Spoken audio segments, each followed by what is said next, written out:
this video is on congruent and similar shapes. So first we're going to discuss what both of these terms mean and how they are different. So these two shapes here are congruent shapes, and these two shapes here are similar shapes. So congruent is just a long term that kind of sounds fancy, so it sounds like you really know what you're on about, for two shapes that are exactly the same size and exactly the same shape. So congruent kind of means identical. Same shape, same size. Okay, there's a lot of S's. S, S, S, S. Okay, what about similar shapes? So these two shapes here are similar. So as we can see, for similar, it's kind of like the word sort of suggests. They are similar but not exactly the same. So something's similar but something's not exactly the same. So basically, as we can see from these two, they're not the same size, but they are the same shape. So similar means same shape, but different size. So that is the difference between congruent and similar. So now we're going to specifically look at triangles. We're going to look at congruent triangles and we're going to look at similar triangles.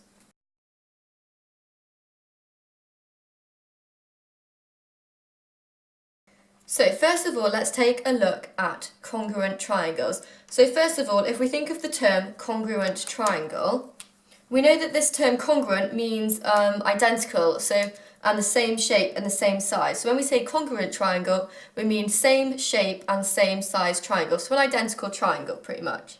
Okay, so we've established what we're looking for, and there are conditions that hold so you can identify that triangles are exactly the same without them giving you every single length and every single angle. You can still say that they're congruent triangles by satisfying if they satisfy one of the four conditions. And these have quite cool names, so they're quite easy to remember, quite funky. So I'm going to write them down now.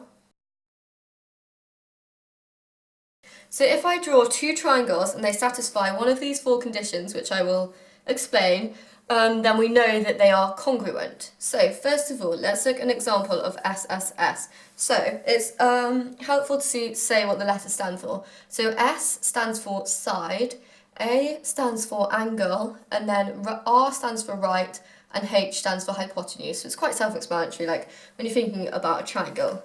So SSS means that side, side, side. So if you've got two triangles, which I'm going to draw out now, and all the sides are the same, you know that they are congruent, they are identical, they are the same size, and they are the same shape.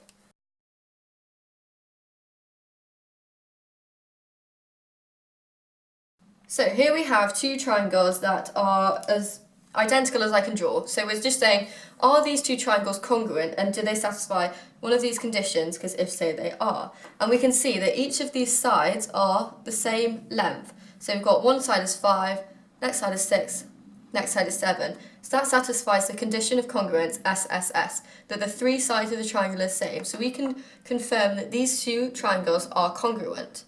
So let's move on to the next condition. So the next condition is AAS, and that we know is angle, angle, side. So that basically is saying two of the angles in the triangles and a corresponding side must match up. So a corresponding side means the same side is the same length. Then you know that two triangles are congruent. So let me just draw an example of this.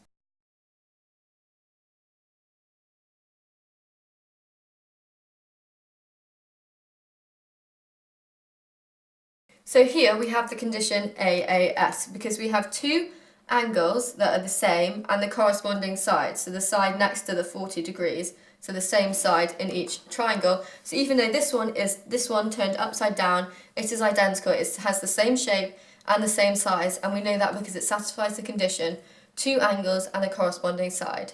So the next condition is SAS, which kind of sounds like SOS, or you can think of the Navy, you know, the program SAS, Who Dares Wins, fan of that.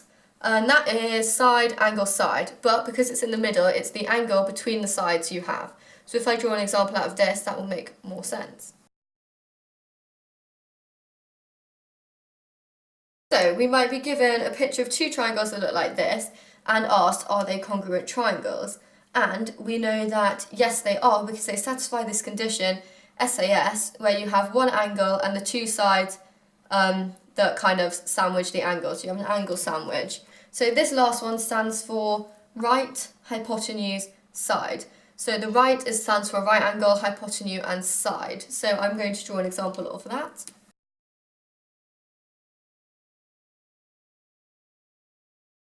Okay, so this is our last condition. So we've got a right angle denoted with this sign. We've got the hypotenuse of the same, and then you've also need to have another side exactly the same, and that here we have the 4 centimetres and the 4 centimetres. So therefore that satisfies the RHS condition that our triangles are congruent. So let's move on to similar shapes. So in general, for similar shapes to be similar, the criteria they have to match, it must mean that all the angles match up and that the sides are proportional. So as we know, similar means it's the same shape but either bigger or smaller. So the general condition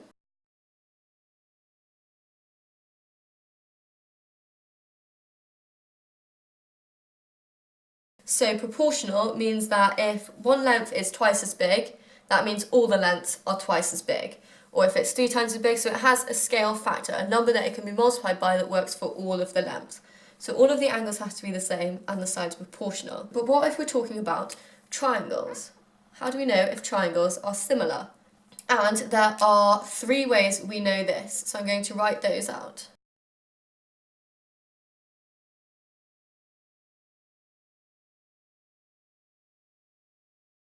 So the way we can tell that triangles specifically, not general shapes, are similar is one of these 3 ways. So if all of the angles inside the triangle are the same, so even if it's big or if it's smaller, all of those angles are the same, then it's a similar triangle. So that would look something like this.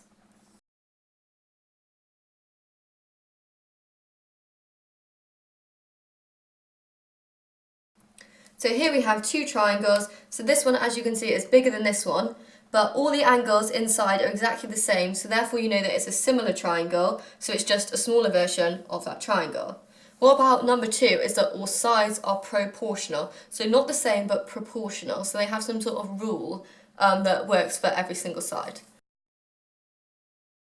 So that would look something like this. For number 2, all sides are proportional. So in this bigger triangle, we can see we have a side of length 10, 20 and 8. And then this is the smaller one, and it's got a side of length 5, 10 and 4. So as we can see, to get from 10 to 5, we've divided by 2. To get from 8 to 4, we've done the same thing. It's cut in half. So 20 is also half. So if one length is halved, all of the lengths are halved. So that means proportional. So now let's look at an example of the third rule. 2 sides proportional and the angle in between is the same. Okay, so this would be an example of rule 3, and I realised I should have been putting units on these. So 2 sides are proportional and the angle in between is the same. So here we can see these triangles are slightly different size, but they look a similar shape, or they should do if, drawn well. And we have the angle in the middle is 45, and we know the 2 lengths either side of that angle, so in the angle sandwich. And we can see that to get from 3 to 9, that we've multiplied that by 3.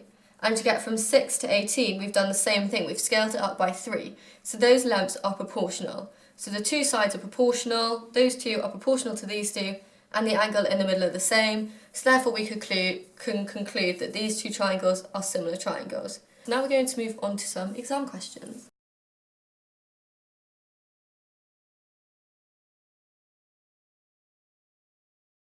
So this is exam question number 1, and we've been given this diagram here.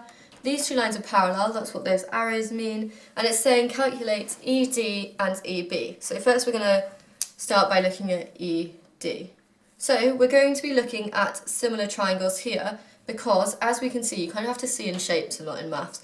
You can see this one big triangle here, sort of you just immediately see, and then you can see there's a smaller triangle here. So I'm now going to draw those out. So here are our 2 triangles drawn out. This one is the small one with the lengths, and then this one is the bigger one, and then that is 12 centimetres because we've done 9 plus 3. So basically we're trying to look for this ED here. So the sensible thing to do would be find this whole length and then subtract the 6. So this whole length, so we're going to look for A to D. So we're going to try and find this here first. So with similar triangles, we know they're the same shape, but they're a different size. So what we need to do is find the scale factor, so find like the difference in the sizes. And the way you do this is you just pick two sides that you know. So on this triangle we know this side, and on this triangle we know the same side, but they're different lengths. And then I always go for the bigger one over the smaller one. So that is our scale factor. And because I've put the bigger one over the smaller one, I think of this as if I want to go from small to big, I multiply by the scale factor. But if I wanted to go from big to small, I'm going to divide by that scale factor. So it's basically saying that this triangle is 12/9 bigger than this triangle, the length. So first of all, we're trying to find this side here. We're going to look at the same side on our smaller triangle, which is 6. So we know this is 6, but we actually want this one. So we're going from small to big triangle, so then we multiply by the scale factor by 4/3, and we get 8. So we know this now is 8 centimetres. So A to D is 8 centimetres. We don't want A to D though, we want E to D. So that is going to be this whole 8, take away this 6, which leaves us with 2 centimetres. So we now know this here, E to D, is 2 centimetres. Now, luckily for the next part, we obviously don't actually have to change the scale factor or anything, we've done the hard work. So, B to E. What is B to E? We're looking for this side here now. Do we have the corresponding side on our big similar triangle? Yes, we do. So we know that is 7. But this time we're going from big triangle to small triangle, so I'm going this way, I'm following this arrow. So I'm going to divide by the scale factor, which is 4/3. And that gives me an answer of 5.25 centimetres. So I know that BE is 5.52 centimetres. So we'll do another example of that because it's a little bit tricky when you first see it.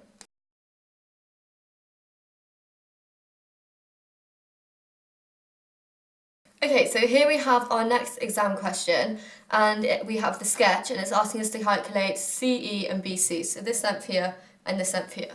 So the first thing to note is we have two triangles, so these lines are parallel, and these are similar triangles. My tip for these questions is draw out the triangles separately. It's so hard to see it from the diagrams they give you where they're all a weird orientation. Okay, once you've done a sketch, my next tip is to work out the scale factor, so that's really important. So the way you work out your scale factor is by looking at two sides that you have a length for in both of the triangles. So here we have 6 and 9, so they correspond to the same side of the triangle. So I normally put the big one and then the small one, and that gives you a scale factor of 3/2. And because you put the big one first, that means that going from small, well, the big one on top, that means from going from small to big you're going to multiply, because basically this number is bigger than 1, so it's going to increase. And then if you're going from big to the small one, you divide by the scale factor. So now we've done all the hard work, all the behind the scenes, so now we can actually see what it wants us to calculate, and it's asking us to calculate CE. So first of all, what's CE? CE is this side here. So let's look at the corresponding side on our similar triangle, the little one, and that is 8. And then we're going to this side, so we've followed this arrow, so we multiply by the scale factor, which is 3/2. That gives us an answer of 12, and then 12 centimetres. So that was nice and easy, done that. What about BC? So where's BC first of all? BC is this side here. So let's look at the corresponding side on our similar triangle, and that is 13.5, and that's on the big one. So to get to the small one, we follow this arrow, so we divide by the scale factor this time, and we get the answer of 9 centimetres. So I'm just going to write down the list of things to do if you have a similar triangles question. So these are my tips on how to do it. So first of all, sketch the triangles. So instead of within the diagram, sketch them out separately. Step 2 would be then to label. So label all the corresponding sides correctly. So give them their lengths. Step 3 would be calculate the scale factor and then work out which, if you divide or multiply. And then step 4 is look at the length you need and find your side.